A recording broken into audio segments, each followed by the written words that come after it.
Friends ഇവിടെ മഴവെള്ളത്തിൻ്റെ ഈ കാണുന്ന ചെറിയൊരു ഓപ്പൺ ടെറസ് വരുന്നുണ്ട്. അതിൻ്റെ ഉള്ളിലത്തെ മഴവെള്ളത്തിൻ്റെ പൈപ്പ് അടിച്ചാണ് കേട്ടോ. അപ്പോൾ നമ്മളിങ്ങനെ ഡോറിൽ പോയിട്ട് നേരെ ഒരു ബെൻഡിട്ട് നേരെ താഴ്ഭാഗത്ത് കിട്ടും കേട്ടോ. താഴ്ഭാഗത്താണ് അതിൻ്റെ ഇത് വരുന്നത്, മഴവെള്ളം വീഴുന്നത്. ചെറിയൊരു മഴ ഏരിയ ഉള്ളൂ. പിന്നെ ഇത് എയർ പൈപ്പാണ്. നമ്മൾ എയർ പൈപ്പ് നേരെ ആ മെയിൻ ഹോളിൽ നിന്ന് നേരെ ഇട്ടിരിക്കുന്ന മേൽക്കാട്ടോ. അവിടെ ഒരു ഒറ്റ കുഴിയേ വരുന്നുള്ളൂ. ഈ കിച്ചൻ്റെ മാത്രം വരുന്നൊരു കുഴിയാണ് കേട്ടത്. അപ്പോൾ അതിലേക്ക് എയർ പോകാൻ വേണ്ടിയിട്ട് വെച്ചിരിക്കണം. ഈ ഭാഗത്ത് പ്ലെയിനായ ഒരു ഏരിയ കൊണ്ട് പെട്ടെന്ന് പോകട്ടോ.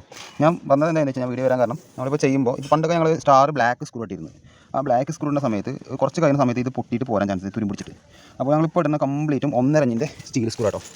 അതുപോലെ 1.5 ഇഞ്ചിൻ്റെ സ്റ്റീൽ സ്ക്രൂ നമ്മൾ ഇപ്പോൾ എല്ലാത്തിലും അധികം സ്ക്രൂ ചെയ്യാൻ ഉപയോഗിക്കുന്നത്. ചില സമയത്ത് 2 ഇഞ്ച് ഇടാറുണ്ട്. ചില സ്ഥലങ്ങളിൽ അത് കയറാൻ ലൂസുള്ള കലവൊക്കെ ആണെങ്കിൽ 2 ഇഞ്ച് ഇടാറുണ്ട് കേട്ടോ. അപ്പോൾ നമ്മൾ ഇങ്ങനത്തെ സ്ക്രൂ ഇടുകയാണെന്നുണ്ടെങ്കിൽ നമുക്ക് ഒരു കാരണവശാലും കുറേ കാലം നിൽക്കും ചെയ്യും, യാതൊരു കംപ്ലയിൻറ്റും വരില്ല. എന്താണെന്ന് വെച്ചാൽ ഞങ്ങൾ പണ്ട് ഇങ്ങനെ പെട്ടെന്ന് കയറാൻ വേണ്ടിയിട്ട് അങ്ങനെ ഇട്ടിട്ട് വേറെ സൈറ്റിൽ പോകുന്ന സമയത്ത് പെയിൻ്റൊക്കെ അടിച്ച് കഴിഞ്ഞാൽ കുറച്ച് ഒരു ബ്ലാക്ക് കളറിലെ ഒരു തുരുമ്പിടിച്ച പാട് ഇങ്ങനെ എല്ലായിടത്തും കാണാനുണ്ട് മഴ പെയ്യുന്ന സ്ഥലങ്ങളിൽ കേട്ടോ.